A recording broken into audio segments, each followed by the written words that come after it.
Hey everyone, David here from the Five and Dime, and here is the full tutorial on the makeover of this beautiful writing desk. So it started with stripping the top down completely and giving a good scuff sand around the whole body.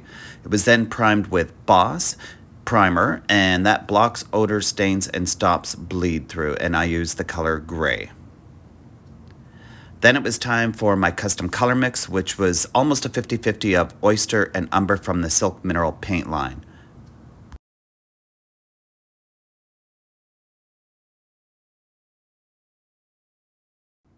The drawer front had some damage, so I had to use Dixie mud for the repair, and so coming in, applied that, let that dry, and then once it was dried, came through and gave that a good sand back, and then I sealed it with easy peasy spray wax before giving it a coat of primer, and then painting it out the same as the rest of the body.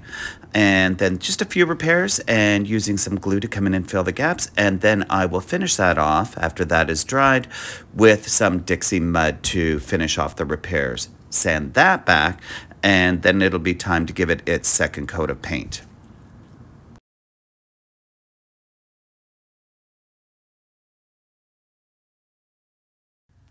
The drawer in the front didn't sit properly, so it was time to make some repairs, so I had to do a little bit of fidgeting and figure out how I was going to manipulate this to get it to look like it was sitting level with everything else. And so it took a little bit of creativity and some WoodUbend, but we did get there in the end. But first we had to stain the top of it, and I'm using the No Pain Gel Stain in Walnut, and this got 2 coats of that, and I actually use a glove inside of a wool sock, and I find that this helps to really control it and give a nice even finish.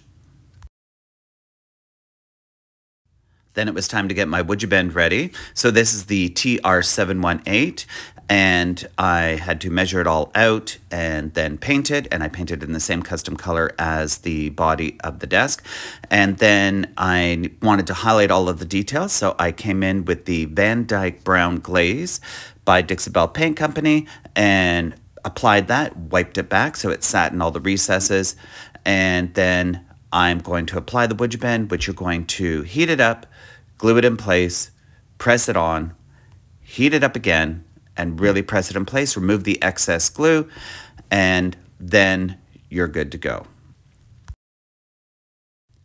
Depending on the size of the surface, and you only have 2 hands, spring clamps come in really handy to hold the WoodUbend in place while you're trying to get it all applied. So just coming around, I did the whole front and edge and the bottom of the drawer as well, and this evened everything up so that it looked like it was consistent all the way around. Then I'm using silver gilding wax just to highlight the high points on the WoodUbend.